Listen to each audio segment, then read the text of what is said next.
Hello, everyone. Miss Alexander's back again to read more of The Wild Robot. We're going to be on chapter 61 today. Chapter 61, The Robot Stories.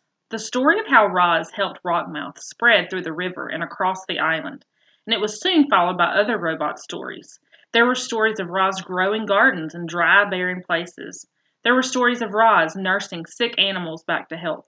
There were stories of Roz creating ropes and wheels and tools for helping her friends. But most of the new stories were about the robot's wildness. You see, Roz had noticed that the wilder she acted, the more the animals liked her. So she barked with foxes and sang with birds and hissed with snakes. She romped with the weasels. She sunbathed with lizards. She leapt with the deer. That spring was a very wild time for our robot. Chapter 62, The Return. It was a quiet afternoon on the pond, but the quiet was gradually being overtaken by sounds not heard around there for many months. The sounds grew louder and louder, and then a flock of geese appeared above the trees. Honk, honk, honk. Most flocks of geese move lazily through the sky and trail off in wobbly lines, but not this one. This flock was fast. It flew in a perfect V formation, and it was led by a small, graceful goose. The flock flew once around the pond before gliding down and gently splashing into the water. The geese gathered in a tight group in the middle of the pond. They floated there for a while, softly honking to one another. And then the leader broke away from the others. He swam straight toward the nest, waddled into the garden, and fluttered up to his mother's shoulder. "Welcome home, son," said Roz. "It's good to be back, Ma," said Brightbill. And there they are together again. Chapter 63, The Journey. After months of separation, Roz and Brightbill, mother and son, were together again, and they had so much catching up to do.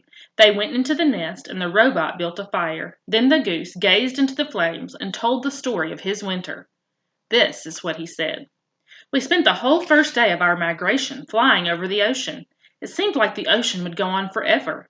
But just when the flock was getting tired, Longneck pointed to some tiny islands on the horizon.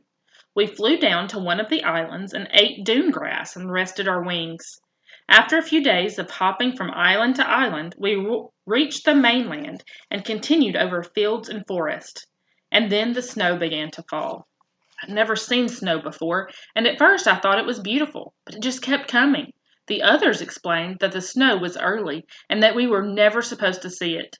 But there it was, piling up around us as we tried to sleep at night. Longneck worried that the weakest geese wouldn't survive, and he was right. We lost old Widefoot to that very first snowstorm. We tried to fly around the snowy weather, but we got completely lost, and the weather became even worse. Lakes and ponds and rivers began freezing over. We couldn't find food or water, so we ate snow, and that only made us colder. We had trouble cleaning ourselves, and our feathers became dirty and heavy. The flock was in bad shape, but Longneck kept us moving. "We are geese," he squawked, "and geese keep going." One day we were struggling through the snow shower when we saw something called a farm. It had perfectly square fields and enormous buildings. And stomping her way through the farm was a robot. She looked just like you, Ma. Longneck sent me over to speak to the robot. But I couldn't understand anything she said, so I just followed her through the farm and around a corner, and then I saw something I never expected. And there's the farm. Plants. Bright, colorful plants. I didn't understand how plants could live in such cold weather, but then I saw that they were actually inside a building. I learned later that the building was called a greenhouse, and it had clear walls made of something called glass. The robot pressed a button on the wall, and a door slid open, and warm air came rushing out. I hadn't felt warmth in so long that I just had to follow her inside. Ma, it was like summer in there. The air was warm and sweet and sticky, and there were rows and rows of different plants. The robot didn't pay any attention to me, so I wandered around the greenhouse, nibbling on leaves and drinking from puddles. Then I heard a scratchy voice behind me.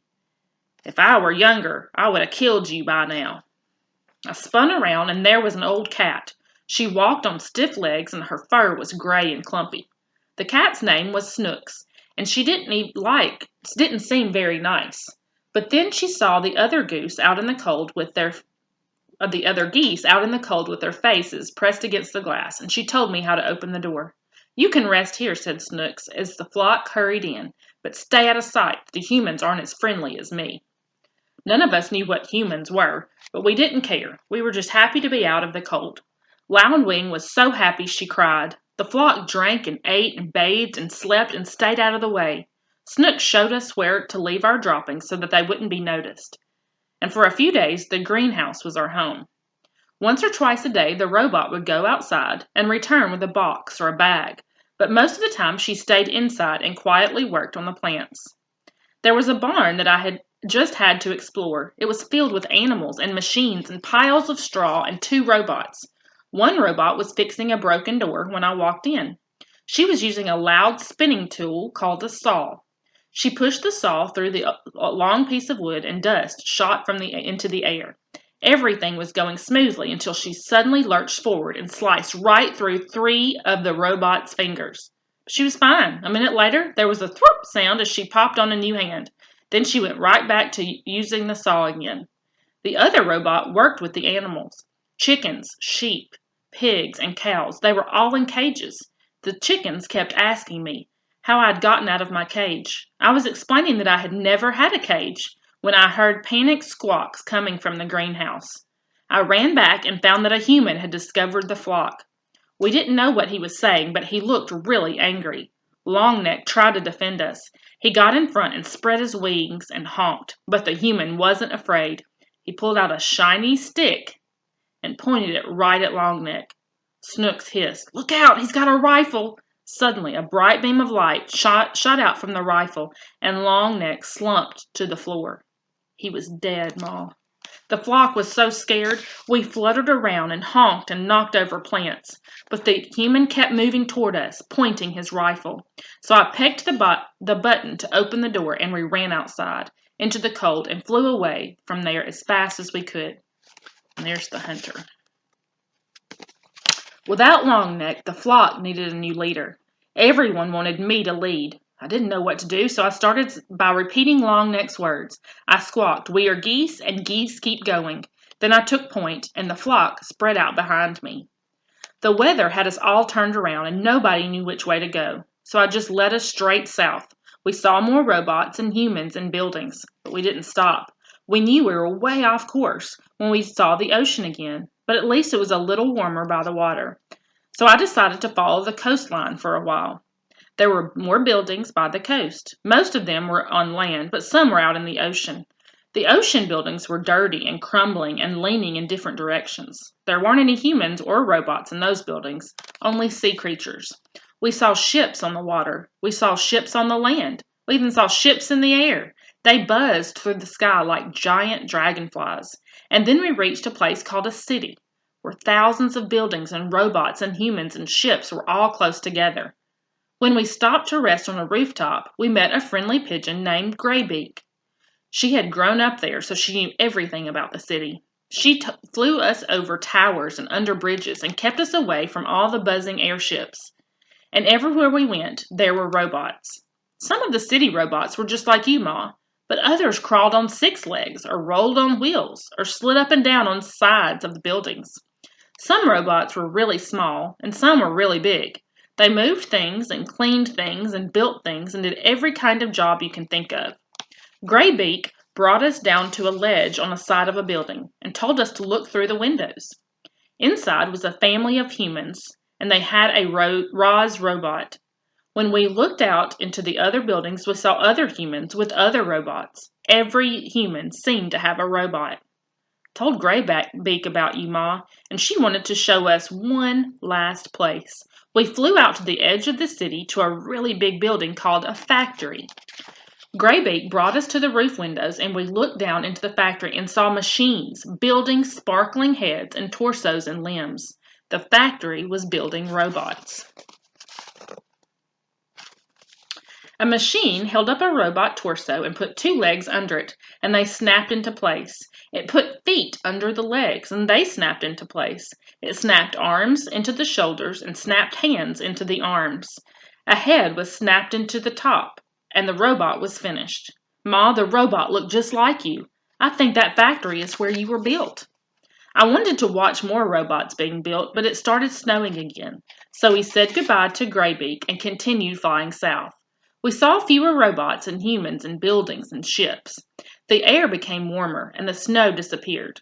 We started seeing other flocks of geese in the sky, so we followed them to the middle of the wide grassy field where there was a lake and hundreds of other geese. We had finally reached the wintering grounds. After all we had been through together, our flock had become very close. We kept to ourselves, eating and resting and remembering the geese we had lost. But after a few weeks, we began to mingle with the other flocks. We met geese from all over the world, and they told us about their homes and their migrations and their troubles with the winter weather. Every flock had lost geese on the way. A few flocks didn't make it at all. Before we knew it, the early spring flowers were poking up, and it was time to fly home. We followed the usual migration route north. We flew over fields and forests and hills, but we didn't see any signs of humans or robots. And that was fine with us. Eventually, we reached the ocean, and then our island, and then our pond, and then I saw you. Chapter 64, The Special Robot. After Brightbill told the story of his winter, he and his mother sat in silence and thought. They thought about poor Longneck and the human who had killed him. They thought about the farms and the cities and the factories. They thought about Roz and where she truly belonged. Then after a while, Roz told Brightbill about her own winter story. She spoke of her long, dark hibernation and of how she had awoken to find the nest caved in around her. She spoke of blizzards and frozen animals. She spoke of the many lodges she had built and the one that had caught fire. But she mostly spoke of all the new friendships she had forged. I used to think that you were the only animal who would ever care about me, she said to her son. I worried that without you around, I would be alone again. But I was not alone. In fact, I made new friends, all on my own. I think that the other animals might actually like me. Of course they like you, Ma, squawked the goose. You're one of the most likable robots I've ever seen. And I've seen a lot. It was true. Brightbill had seen hundreds of different robots that winter, and none of them were anything like Roz. None of them had learned how to speak with animals, or had saved an island from the cold, or had adopted a gosling. As he sat there watching the robot's animals' gestures and listening to her animal sounds, Brightbill realized just how special his mother really was. Chapter 65, The Invitation. Roz was the first to arrive at the next dawn truce. She had an important announcement to make. The robot patiently waited in the great meadow as the sky slowly brightened and the animals slowly gathered. And once everyone was milling around and chatting, Roz began speaking in her perkiest voice. Pardon the interruption, if I could please have a moment of your time. The crowd settled down and listened to their robot friend. We made it through a terrible winter. A new generation of youngsters is arriving, and my son Brightbill has just returned to the island with his flock. I think we can all agree that there is much to celebrate. So in addition to the dawn truce this morning, I would like us to have another truce this evening. We can call it the evening truce, or better yet, the party truce. The crowd began chattering with excitement. I have planned a celebration, Roz continued, and you all are invited. I will take care of everything. Just please meet me back here at dusk. Oh, and I have a little surprise. Actually, it's not little. It's quite large. The point is, I have planned a celebration, and I hope to see you all there. Sounds great, Roz, but I'm afraid there's one problem with your plan. Mr. Beaver blinked his beady eyes. The moon won't be out this evening, so it'll be too dark for some of us to see. You are half correct, said Roz. Tonight will be moonless. But it will not be dark, I promise. Now, if you will excuse me, I must prepare for our party. I will see everyone back here at dusk. Goodbye. We'll finish some more tomorrow. Have a good day.